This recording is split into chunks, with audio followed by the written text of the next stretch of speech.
রূপকথার গল্পে আমরা নেকড়ে মানবের কথা প্রায়ই শুনি। ভয়, রহস্য আর কল্পনার মিশেলে তৈরি এই চরিত্রের বাস্তবতা কি? এমন এক সত্য কাহিনী যা শোনার পর আপনি হয়তো আর নেকড়ে মানবকে শুধুই মিথ্যা ভাববেন না। চলুন ফিরে যাই ইতিহাসের পাতা উল্টিয়ে। খ্রিস্টপূর্ব ৩য় শতাব্দীতে পুণ্ডনগরের ছোট্ট সাহসী ছেলে প্রেহাওয়া এক পূর্ণিমা রাতে পবিত্র করতোয়া নদীর তীরে নেকড়ে মানব দেখার আশায় বেরিয়ে পড়েছিল সে।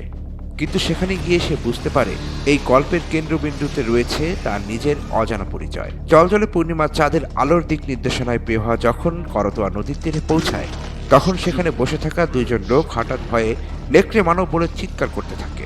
প্রেহাওয়া তাদের কাছে যে কিছু বলার আগেই প্রেহাওয়াকে তারা পাথর মারতে থাকে। প্রেহাওয়াকে কেন সর্বদা চাদর দিয়ে ঢেকে রাখা হতো, সেই প্রশ্নের উত্তর সেদিন ছোট্ট ছেলেটি বুঝতে পারে।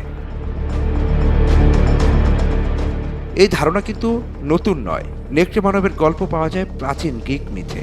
রাজা লাইকন একবার দেবতা জিউসের সঙ্গে প্রতারণা করতে গিয়ে অভিশপ্ত হন নেকড়ে মানবে।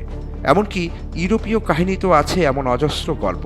কিন্তু আজ আমরা জানব সত্যিকারের নেকড়ে মানবের কথা। 1865 সালে সাবিন ব্যারিং গোল্ড একটি বই লিখেছিলেন, দ্য বুক অফ ওয়ারউলভস। এটিকে কোনো রূপকথা নয়, বরং বৈজ্ঞানিক ব্যাখ্যার আলোকে লেখা একটি বই হিসেবে দেখা হয়। আসলে এখানে যে নেকড়ে মানবের কথা বলা হয়েছে তা হাইপারটাইকোসিস নামে এক বিরল জিনগত রোগের কারণে। টেরেনিপ দ্বীপের পেটাস সানগালভাস ছিলেন এই রোগের আক্রান্ত প্রথম নথিভুক্ত ব্যক্তি। ফ্রান্সের রাজা ৩য় হেনরি তাকে এক উপহার হিসেবে গ্রহণ করেন, কিন্তু এই উপহার রাজনীতিতে রাজার আধিপত্য বাড়িয়ে দিয়েছিল, কারণ মানুষ বিশ্বাস করত যে তিনি অন্ধকারকে জয় করতে সক্ষম। পেট্রাসের জীবনে দুঃখ ছিল, তার স্ত্রী ল্যাডি ক্যাথরিনের সঙ্গে দাম্পত্য জীবন থেকে 4 সন্তানও এই রোগ নিয়ে জন্মগ্রহণ করেছিল। সমাজ কখনো তাদের পূর্ণাঙ্গ মানুষ হিসেবে মেনে নেয়নি।